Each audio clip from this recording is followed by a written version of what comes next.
Je suis éclairé par la parole de Dieu. Je suis éclairé. Je suis la lumière. Je suis la lumière. Je suis la lumière. Je ne suis plus dans les ténèbres. Je ne suis plus dans les ténèbres. Je suis la lumière. Et si tu es la lumière, acclame-le très bien. Acclame-le encore. Acclame-le royalement. Merci Saint-Esprit. Tu peux t'asseoir dans le nom précieux de Jésus-Christ. Merci Saint-Esprit. Croyons qu'en peu de temps, tu vas parler à nos cœurs. Nos cœurs ont soif de toi. Nos cœurs ont besoin de t'écouter. Nos cœurs ont besoin de recevoir ta parole. La parole déclare comme une biche soupire après des courants d'eau. Ainsi mon âme soupire. Mon âme a soif de toi. Mon âme a soif de toi. Est-ce que quelqu'un peut soupirer la présence de Dieu ce matin? Quelqu'un peut soupirer la présence de Dieu ce matin? Je sais, tu es là, Saint-Esprit. Je sais que tu es là. Je sais que tu es là, Saint-Esprit. Je sais que tu es là. Je sais que tu es là, Saint-Esprit. Oh, je sais que tu es là. Je sais que tu es là, le Tout-Puissant. Oh, je sais que tu es là. Je sais que tu es là, Saint-Esprit. Yahweh. Je sais que tu es là. Je sais que tu es là, le Tout-Puissant. Papa.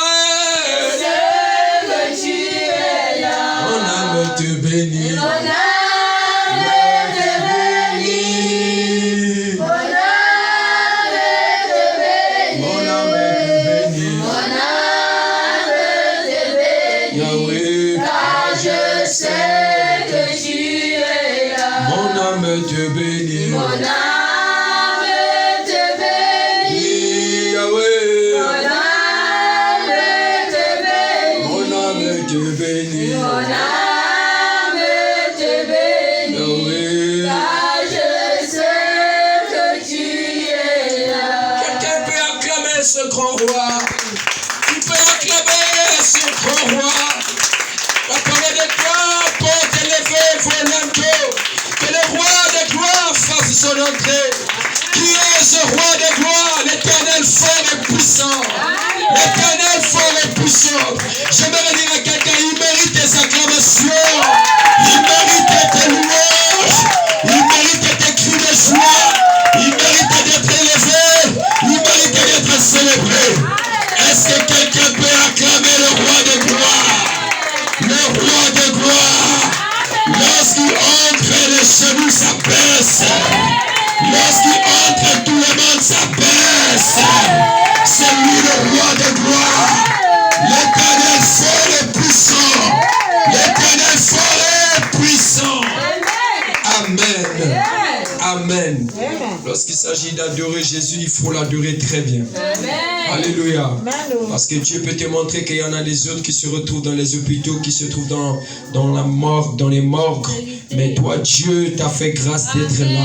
C'est pourquoi lorsqu'il s'agit de l'adorer, il faut les faire bien. Alléluia. Il y a une chose, il ne faut jamais avoir honte d'adorer Jésus. Dis à ton voisin, il ne faut pas avoir honte d'adorer Jésus. Alléluia. Que Dieu soit béni à chaque jour. C'est un nouveau jour, un nouveau départ. Amen.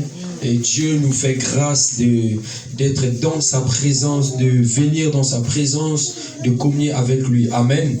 Je tiens à rendre grâce parce que ce n'était pas facile vraiment cette semaine pour moi. Et vraiment, Dieu m'a fait grâce d'être debout. Amen.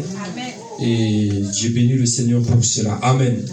Quand l'ennemi veut faire, Dieu montre toujours qu'il est champion. Amen. Alléluia. Amen. Dis à ton voisin, Dieu est toujours champion. Dieu est toujours champion. Alors bouge ton voisin, dis-lui, Dieu gagne toujours. Dieu gagne toujours. Alléluia. On peut te combattre, on peut te bousculer, mais Dieu gagne toujours. Amen. Amen. Dis à ton voisin, Dieu gagne toujours. Dieu gagne toujours. Dis, on peut te combattre. On peut te combattre. Mais tu seras toujours victorieux. Tu seras toujours victorieux. Alléluia. Amen. Dis-lui, on peut te transporter. On peut te transporter. Mais on ne pourra jamais te transformer. Non, il faut le bouger. Bouge-le. Dis-lui, on peut te transporter. Mais on ne peut jamais te transformer. Alléluia. Alléluia. Alléluia. Je ne te sens pas. Avant de commencer mon message, j'aimerais que tu le répètes encore. Rebecca, il faut bien dire ça, c'est fort. On peut te transporter, mais on ne pourra jamais te transformer. Alléluia. Alléluia. Dis à ton voisin, c'est lui qui est en moi. Est plus fort que celui qui est dans le monde. Donc, parle à ton voisin, dis-lui que c'est lui qui est en moi.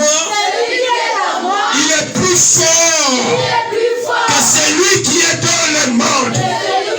Celui qui est en moi, il s'appelle Jésus, le roi des rois, le Dieu tout-puissant, El Shaddai, Elohim, Jéhovah Jireh, le prince des pères, la lumière du monde, le sauveur du monde, le ressuscité, assis à la droite du Père, mon avocat, mon représentant, l'agneau de Dieu qui ôte les péchés du monde.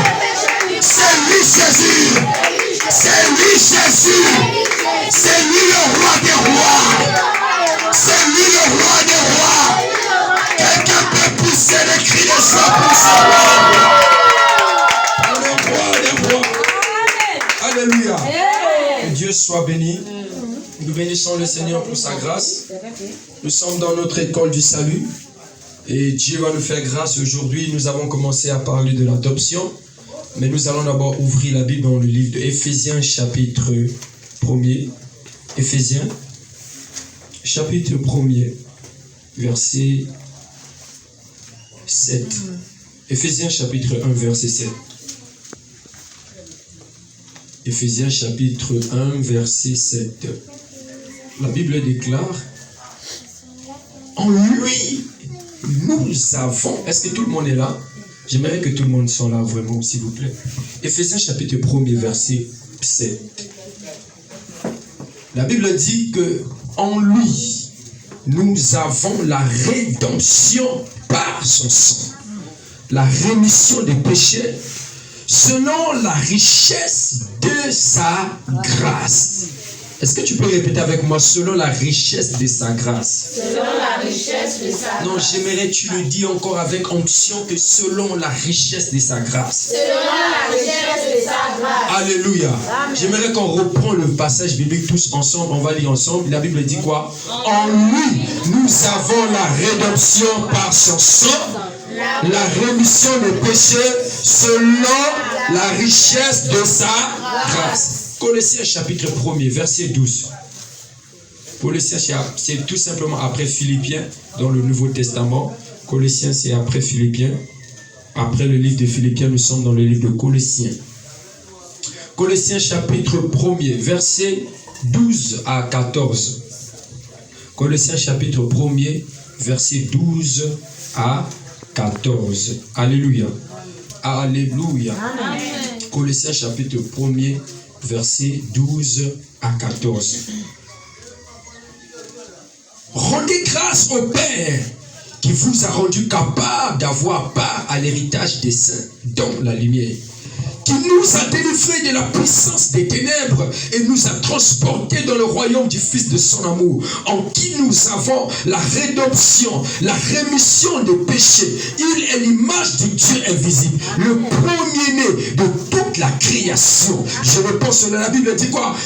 Qui nous a délivrés de la puissance des ténèbres et nous a transportés dans le royaume du Fils de son amour, en qui nous avons la rédemption. Alléluia. En qui nous avons la rédemption, la rémission des péchés. Nous allons finir avec Jean chapitre 1, verset 11 à 14. Jean chapitre 1, verset 11 à 14. Jean chapitre 1er, verset 11 à 14. Oh, j'aime bien ces passages bibliques du livre de Jean. Jean chapitre 11, chapitre 1, verset 11. Chapitre 1, verset 11. La Bible dit, elle est venue chez les siens et les siens ne l'ont point reçue. Mais à tous ceux qui l'ont reçu, à ceux qui croient en son nom, elle a donné le pouvoir de devenir qui? Enfant de Dieu. Elle a donné quoi? De devenir qui? Je parle aux enfants de Dieu aujourd'hui. Non, je dis à quelqu'un, je parle aux enfants de Dieu aujourd'hui.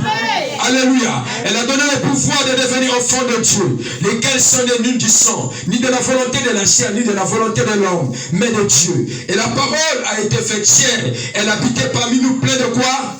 Plein de grâce et de vérité. Et nous avons contemplé sa gloire. Une gloire comme la gloire du Fils unique venu du Père. Amen. Amen. Alléluia. Alors nous avons commencé à parler de l'adoption, mais aujourd'hui nous parlerons de la rédemption. Dis à quelqu'un la rédemption. La rédemption. Alléluia. Nous avons vu, Dieu nous a témoigné son amour par le don de la vie éternelle, par le pardon des péchés. Alléluia. Par la réconciliation. Nous avons vu par l'adoption. Nous avons dit que bien aimé, par charité, il y a des familles qui adoptent les enfants par charité. Mais Dieu ne nous a pas seulement sauvés. Quelqu'un me comprend très bien. Amen. Dieu, lorsqu'il vient sur la terre, il ne vient pas seulement nous sauver, mais il vient aussi pour nous adopter. Amen. Alléluia. Amen. Il vient pour nous adopter, pour faire de nous aussi des enfants de Dieu. Parce que Jésus venait sur la terre, il est venu comme le seul fils unique de son Père. Mais au travers de Jésus, Dieu voulait avoir plusieurs familles de fils et de filles. Alléluia. Amen. Et nous avons vu des raisons pour lesquelles Dieu nous a adoptés. Nous avons dit la première raison, c'est parce que Dieu avait besoin d'une famille. Alléluia. Amen. Parce que Dieu voulait avoir des fils et des filles. Alléluia. Et nous avons vu la deuxième raison, parce que Dieu veut reproduire son nom, son image en nous. Alléluia. Amen. Dieu veut sauvegarder son image dans notre vie. Quand on te regarde, on te voit enfant de Dieu. Et la Bible dit à tous ceux qui l'ont reçu, elle a donné le pouvoir de devenir enfant de Dieu. Par Jésus-Christ, Dieu nous a adoptés. Il n'adopte pas n'importe qui, mais il adopte ceux-là qui ont accepté la parole faite chair, qui a accepté Jésus-Christ. Et toute personne qui a accepté Jésus-Christ, Dieu l'a adopté. Alléluia. Et nous avons vu les raisons. Nous avons vu qu'en Jésus-Christ, Dieu le Père nous a prédestinés comme ses enfants par adoption. Vous savez, lorsque Dieu nous adopte, ton identité, ça change. Ton ADN, ça change. Tu n'appartiens plus à n'importe quelle famille. La famille dans laquelle tu appartiens s'appelle la famille de Dieu. C'est une famille où le diable ne peut pas toucher. Quand tu es introduit dans sa famille, bien aimé dans le Seigneur, pour lui quoi? Tout ce qui t'est réclamé ne peut plus jamais te réclamer. Amen. Tout ce que tu subissais, tu ne peux plus jamais le subir. Une fois tu entres dans la famille de Dieu. Est-ce que quelqu'un me comprend très bien? Amen. Dis à ton voisin, je suis enfant de Dieu. Je suis enfant de Dieu. Alléluia. Nous avons vu par cette adoption bien-aimée dans le Seigneur, et Dieu lui-même, il a déclaré, tous ceux qui ont reçu cette parole, elle a donné le pouvoir de devenir enfant de Dieu. Dieu ne donne pas le pouvoir à n'importe qui, mais Dieu donne son pouvoir à ses enfants. Amen. Le même pouvoir que Jésus a opéré sur la terre, quand tu deviens enfant de Dieu, Dieu te donne le même pouvoir, la même puissance, le même amour que Dieu a aimé son Fils. Dès que tu acceptes sa parole, c'est cet même amour que Dieu commence aussi à t'aimer. Alléluia. Amen. Et par la grâce de Dieu, aujourd'hui nous allons voir la rédemption. Dis à quelqu'un la rédemption. La rédemption. Comme nous venons de lire dans Éphésiens, chapitre 1er, verset 7, la Bible dit, en lui nous avons la rédemption par son sang, la rémission des péchés, selon la richesse de sa grâce. Lorsqu'on parle de la rédemption, il s'agit du rachat. Dis à quelqu'un le rachat. Quelqu'un me comprend très bien. Il s'agit en réalité du rachat. Et lorsqu'on parle en lui, en Christ, nous avons la rédemption. Ça veut dire qu'en Christ, Dieu nous a rachetés du péché. Alléluia. Depuis Éden, nos premiers parents, lorsque Dieu va placer nos premiers parents dans le jardin d'Éden, il va dire, vous allez manger tous les arbres du jardin, mais sauf l'arbre de la connaissance du bien et du mal. Les jours où tu en mangeras, vous mourrez. Mais Dieu n'avait jamais défendu à l'homme de manger l'arbre de vie. Mais l'arbre que Dieu avait défendu à l'homme, c'était l'arbre de la connaissance du bien et du mal. C'est là où se trouvait la mort. C'est là où se trouvait la maladie. C'est là où se trouvait le pauvre. C'est là où se trouvait la honte. C'est là où se trouvaient toutes ces choses que l'humanité vit aujourd'hui. Et Dieu savait pourquoi il avait défendu à l'homme de manger cet arbre. Parce que quand Dieu va créer l'homme, le but de Dieu, c'est que l'homme puisse vivre comme lui.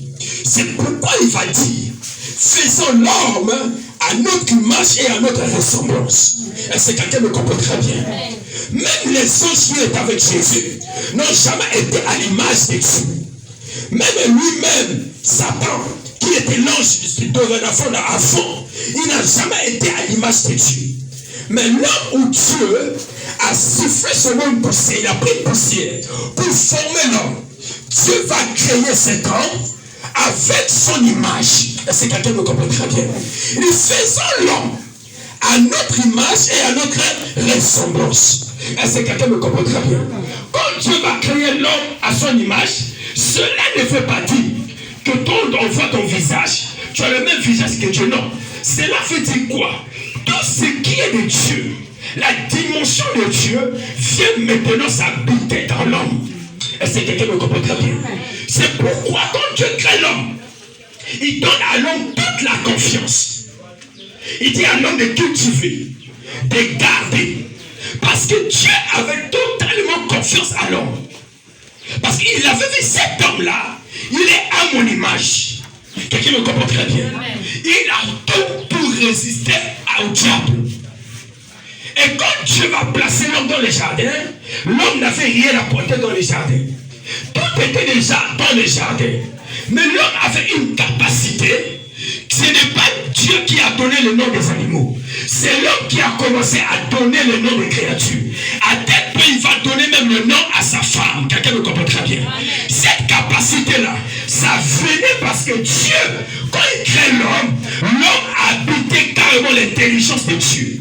Tout ce qui était de Dieu était incarné dans l'homme. Et c'est quelqu'un qui me comprend très bien. Ainsi, quand l'homme arrive dans le jardin, il va nommer les noms. Il va appeler chaque animal avec son nom. Dis à quelqu'un, c'est magnifique. C'est magnifique. Cette intelligence, ça provient d'où? Parce que l'homme créé à l'image de Dieu. En d'autres mots, il a la dimension de Dieu en lui. Et c'est quelqu'un qui me comprend très bien. Je vais parler à quelqu'un.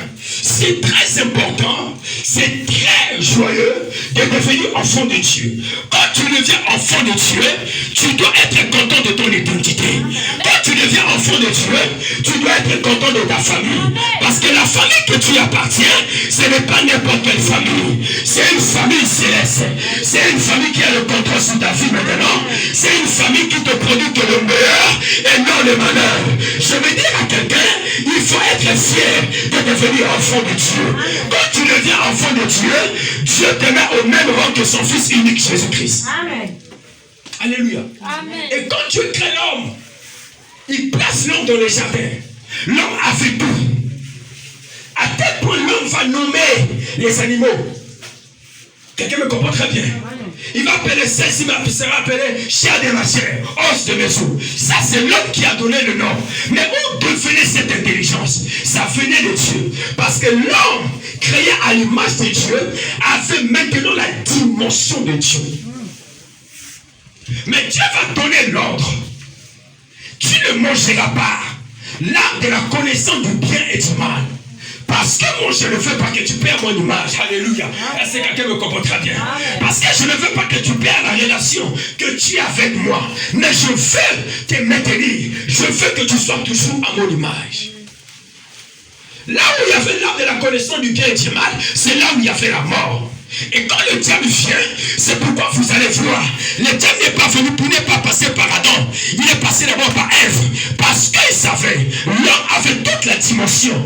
L'homme avait tout qui lui permettait de résister. Est-ce que quelqu'un me comprend très bien? C'est pourquoi quand le diable vient te tenter, il vient par les russes. Parce qu'il ne te minimise pas. Il sait ce que tu es. Il sait que quand il vient comme ça ouvertement, tu peux facilement les résister. C'est pourquoi il doit te venir par les russes. Mais je dis, tu ne tomberas pas dans tes tentations. L'Esprit de Dieu sera sous toi afin que tu puisses résister. Alléluia. Quand il vient dans le jardin d'Éden, il vient avec son opinion. Quand le diable vient te tenter, il viendra avec son opinion. Il dit, est-ce que Dieu a-t-il réellement dit? C'était pour amener maintenant nos premiers parents à douter de ce que Dieu a dit. Je vais dire à quelqu'un, ne doute jamais de ce que Dieu t'a dit. Si tu as dit que je serai avec toi, il sera avec toi. Si tu as dit que tu ne mourras pas, tu ne mourras pas. Ne doute jamais de ce que Dieu t'a dit. Quand il vient dans le jardin d'Éden, il dit, est-ce que Dieu a-t-il réellement dit? Il est jaloux de voir l'homme par une simple poussière à l'image de Dieu. Mais moi, j'étais à côté de lui. Je n'ai jamais été à l'image de Dieu. Quelqu'un me comprend très bien. Et le diable a fait tout ça. Il dit non, non, non, c'est pas possible. Je dois tout faire pour tenter l'homme. Je dois tout faire pour séparer l'homme de Dieu. Il vient tenter. Il passe par la femme. Quelqu'un me comprend très bien. Il n'est pas passé par Adam lui-même. Il est d'abord passé par la femme. En séduisant la femme vient séduire son mari parce que les deux, ils étaient devenus déjà une même chair. Ce que la femme devait dire, c'est que l'homme aussi devait écouter. Quelqu'un me comprend très bien. L'homme va accepter. Et c'est là où le péché a commencé. L'humanité entière a été détruite.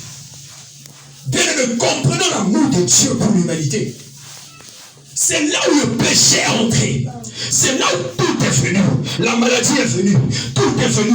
Tout ce que nous vivons aujourd'hui, ça a commencé là. Et l'homme avait carrément, totalement perdu l'image de Dieu. C'est pourquoi la Bible dit dans Romains chapitre 3, 23, car tous ont péché, sont privés de la gloire de Dieu. Ou non, sont privés de l'image de Dieu. Quand tu es privé, ça veut dire que la chose est là, mais tu es privé de ça. Quelqu'un me comprend très bien. Donc, lorsque nos premiers parents vont pécher, le péché va entraîner toute la race humaine à la mort. Ils vont se retrouver nus. Je suis dans Genèse chapitre 3, vous pouvez le lire. Ils vont se retrouver nus. Ils vont se cacher. Mais chaque jour, my God, Dieu venait dans les jardins d'Éden. Il venait communiquer avec l'homme. Il venait parler à l'homme. Il venait visiter l'homme. Il venait révéler à l'homme son amour. Je vais dire à quelqu'un, peu importe là où tu es arrivé, c'est possible de revenir à Dieu. C'est possible de revenir à Dieu ce matin. Il vient chaque jour dans le jardin d'Éden pour voir l'homme. Même quand même l'homme va s'égarer, Dieu vient toujours. Et où es-tu? Où es-tu, mon fils? Où es-tu, ma fille? Tu es parti trop loin. Tu es parti trop loin de la frontière. Moi, j'ai besoin de toi. Oh, tu as eu peur de me fuir, mais moi je suis venu te chercher. Tu es où? Qui t'a dit que tu es nu? Je vais dire à quelqu'un, peu importe là où tu es parti, l'amour de Dieu t'interpelle. Je dis, ma fille, tu es où? Mon fils, tu es où? J'ai besoin de toi. Reviens dans ma présence. Qui t'a dit que tu es nu? Qui t'a dit? Vous voyez l'amour de Dieu? L'amour de Dieu ne regarde pas nos actes. Mais l'amour de Dieu regarde la croix de Jésus. Le prix que Christ a payé pour toi. Amen. Quelqu'un me comprend très bien. Amen. Il pêche, mais Dieu ne regarde plus son péché. Parce que Dieu regardait déjà la croix. Là où le sang a coulé. Là où il a dit tout est accompli. Là où il a porté nos péchés. Là où il nous a libérés de la condamnation. Là où il nous a rachetés du péché. Il a fait de nous enfants de Dieu. Amen. Alléluia. Amen. Il dit, où es-tu? Il dit, non, je me suis caché. dit? Qui t'a dit que tu es nu? Mais Dieu ne va pas laisser l'homme partir comme ça. Dis à quelqu'un, l'amour de Dieu dépasse les hommes. L'amour de Dieu dépasse les hommes. Qu'est-ce que Dieu va faire? Les hommes, nos parents étaient, ils ont couvert leur nudité avec les feuilles. Mais ça c'est la religion. Bien-aimé, la religion ne sauve pas. C'est Jésus qui sauve. Amen. Il est l'agneau de Dieu qui ôte les péchés du monde. Amen. Quand tu pêches, ne cherche pas à te couvrir. Dis que je vais venir à l'église, je vais commencer à faire ça pour couvrir mon péché. Non, non, non, non. Il y a quelqu'un qui a payé le prix à la croix de Golgotha. Il y a quelqu'un qui s'est fait pauvre pour toi. Il y a quelqu'un qui n'a jamais péché, mais il s'est fait pécher pour toi. Viens à lui. Dis Seigneur, je sais que j'ai péché, mais je sais aussi que toi tu as porté mon péché là pour que moi je sois libre. Aujourd'hui, je dis je suis libre, Seigneur. Je suis libre. Je ne suis plus pécheur. Tu m'as libéré du péché. Je suis devenu ta fille, ton fils. Je ne suis plus pécheur à cause de la croix de Golgotha. Moi, je ne suis plus pécheur. Amen. Alléluia. Amen. Il va dire, voilà ma fille, tu as bien fait. Voici mon fils, tu as bien fait. Le monde, il va te dire, à cause de ton péché, tu mourras. Mais je vais te dire, à cause de ce péché, Jésus est venu sur la terre. 33 ans à Golgotha. Il a dit, tout est accompli. Il a porté mon péché. Il m'a racheté du péché pour que je ne vis plus la condamnation du péché. Amen. Alléluia. Amen. Il va, lui-même Dieu va faire les sacrifices. Il dit, je ne peux pas vous laisser sortir du jardin comme ça. La Bible dit, il va prendre la peau d'un animal. Il va couvrir nos premiers parents. C'était le sacrifice. Pour leur montrer, je viens de vous racheter. Le péché nous a vendus. Mais le sang de Jésus nous a rachetés. Quelqu'un me comprend très bien. Je veux dire à quelqu'un, tu n'es plus condamné du péché. Depuis où Jésus a coulé son sang à la croix de Golgotha, moi je suis racheté. Oh, je veux dire à quelqu'un ce matin, puis c'est possible, même si hier tu as péché, c'est possible d'être racheté aujourd'hui. Pendant que tu entends cette parole, si tu ressens cela dans ton cœur, il te rachète maintenant. Pendant que tu entends cette parole, peu importe ce que tu as fait hier, mais je te dis à quoi le Jésus est là ce matin pour te dire que ma fille, c'est moi qui est mort pour toi. Ce n'est pas un pasteur, ce n'est pas un homme, mais c'est moi Dieu qui est mort à ta place. C'est moi qui est venu, qui a porté tes péchés. C'est moi qui a résolu cela. Si je te dis que je t'ai racheté, tu es racheté. Si je te dis que tu es pardonné, tu es pardonné. C'est moi qui a porté ces péchés. Alléluia. C'est lui l'auteur de toutes choses. Dis à ton voisin, c'est lui l'auteur de toutes choses. Oh, dis à ton voisin encore, c'est lui l'auteur de toutes choses. C'est lui l'auteur de toutes choses. Quand nos premiers parents vont pécher, l'acte que Dieu avait posé, c'était pour nous montrer que Christ qui viendra mourir pour nous racheter. Donc quand on parle de la rédemption c'est le rachat. Le fait de racheter quelqu'un. Quelqu'un était vendu. Quelqu'un me comprend très bien. Amen. Vous savez comment les péchés comme... Voyez un peu. Voilà. Une personne. Ils sont dans le jardin d'Éden. Venez. J'avais qu'à venir. Ils sont dans le jardin d'Éden. Donc, voilà comment les péchés ont commencé. Voilà les péchés comment ont commencé. Venez. Donc, vous allez voir, bien-aimés dans le Seigneur, comment les péchés ont détruit la race humaine. Une personne pêche, tu n'as pas péché, ok? Tu n'as pas péché, t'inquiète pas. Une personne, il a péché. Toute la race humaine qui vient après sont contaminés par un seul péché. Toute personne qui va naître de Tiffaine, décalée, tout, il était contaminé jusqu'à Séphora. Ça fait que continuer. Séphora aussi va mettre des enfants. Tous ces enfants sont déjà contaminés par un seul péché d'un seul homme. Et toute l'humanité entière était détruite. Quelqu'un me comprend très bien. Vous entrez dans un champ. Dès que vous allumez une petite, juste le feu va doucement. Dès que ça prend l'ampleur, vous constatez que tout le champ est détruit. Mais qu'on vous dit, c'est juste peut-être un petit feu. Mais un petit feu, pourquoi? Ça a pris du temps. Ça a pris. C'est comme ça que le péché a fait. Alléluia. Quelqu'un peut m'ouvrir Psaume 51. La sœur Merveille, tu vas me lire ça. Psaume 51. Donc, un seul homme a péché. Je n'étais pas dans l'Éden. Je n'étais pas là quand j'ai vu Adam pécher. Tu n'étais pas certainement né quand Adam a péché. Mais, dès que tu sors du fond de ta mère, les péchés, elle a déjà. Tu as trouvé? Tu peux me lire ça, s'il te plaît. À partir de quel verset? Par premier verset, on dit quoi? Au chef des chants, psaume de David. Oui. Lorsque Nathan le prophète vint à lui, après que David fut allé vers Beth-Sheba, Oui. ô Dieu, aie pitié de moi dans ta bonté. Oui. Selon ta grande Selon ta grande miséricorde. efface mes transgressions.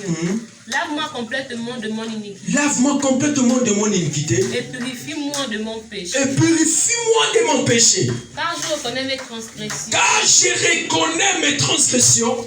Et mon péché est constamment devant moi. Mon péché est constamment, tous les jours, c'est devant moi. J'ai péché contre toi seul. J'ai péché contre toi seul. Et j'ai fait ce qui est mal à tes yeux. Et j'ai fait ce qui est mal à tes yeux. En sorte que tu seras juste dans ta sentence. Ok. Sans reproche dans ton jugement. Ok. Continue. Voici, je suis né dans l'iniquité. C'est là où je voulais. Voici, je suis né comment? Dans l'iniquité. Dans l'iniquité. Et ma mère m'a conçu. Ma mère m'a conçu. Donc, quand on est en train de nous concevoir, il y a déjà le péché. Tu es en train de naître avec les péchés. Quelqu'un me comprend très bien. Donc, regardez, le péché d'Adam a conçu toute l'humanité entière.